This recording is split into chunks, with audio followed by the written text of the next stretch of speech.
Hey guys, Travis Daggett, Forefront Enterprises.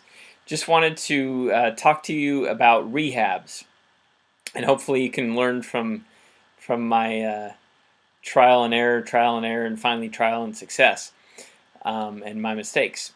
The first lesson is regarding a rehab that started that probably 7 months ago, and just ended up selling the house this week, which right there you know there's a problem.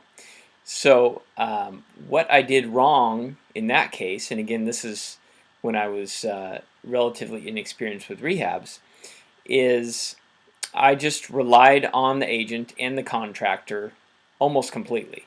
In other words, just fix whatever needs to be fixed and get it ready to sell. Now, any of you that have any experience in rehab are probably just shaking your head right now and putting your head in your hands. Maybe you've done that same thing. But so what ended up happening is the amount for the rehab that we thought it was going to be, of course, went over by double, or maybe more than double, 100% plus over our rehab estimate. Now, that is okay if the ARV, the after repair value, what you're going to be able to sell it for, also goes up accordingly, right? That just makes sense. Now in this case it didn't. In fact, we had to drop the price multiple times to be able to sell it. So that hits you both ways. Your expenses go up, income goes down. That's a formula for failure. So took us a long time to sell it. We ended up selling it, a slight loss, less than a couple $1,000s. So it wasn't a hugely expensive learning experience. But also just finishing a rehab now that started just a couple weeks ago. And because of that first one, implemented a number of different things, and I'm still learning. But first of all, I interviewed 3 different contractors, or maybe it was 4, at least 3 different contractors.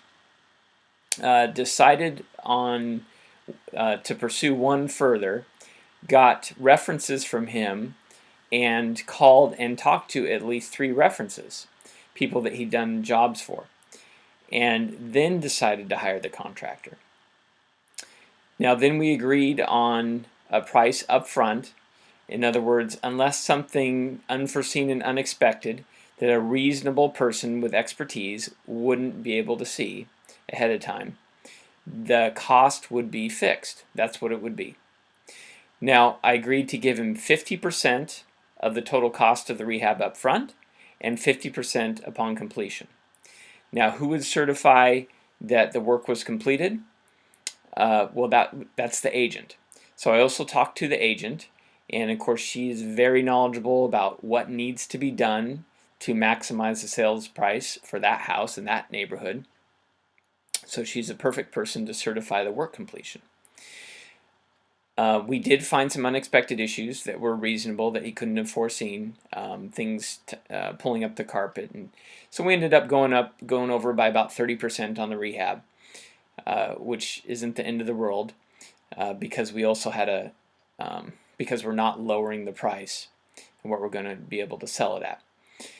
Now, did learn a few things from this along the way, and if I had to do it all over again, or what I will do on the next one, is a good agent will actually get involved with you from the beginning, interviewing the contractors, going over the repair estimates, and agreeing, the 3 of you, with what the costs are going to be and just how it's going to be done. If it's a $200,000 house, it needs to have the right light fixtures for a $200,000 house, not a $100,000 house, not a $500,000 house. And that really applies all throughout the house. Now, good contractors may have that sense, they may not. But there's really nobody that knows better than a good agent what the house needs to sell. So I would highly recommend that. And we've started doing that, involving the agent from the very beginning with the contractor. And that'll really help too with controlling costs, with time frame, And of course, if the agent is going to be releasing funds to the contractor, everybody agreed up front. So it really helps to eliminate misunderstandings down the road, and everybody gets a more predictable outcome. And I know the number one rule with houses is every house comes with a surprise. It can be a good surprise, it could be a bad surprise. Most of the time it's a bad surprise. But we have had surprises where we had an extra lot with a property that we purchased and were able to sell that off separately. So I think that's the only good surprise I can remember. Everything else was not good surprises, but that's okay if you buy right. So hope that helps with rehabs, and if there's any questions you guys have, just feel free to check out our blog at instantlandlords.com. Check out our YouTube channel. We got a lot of training there at Forefront Enterprises, and of course you can post comments right there on YouTube. Thanks.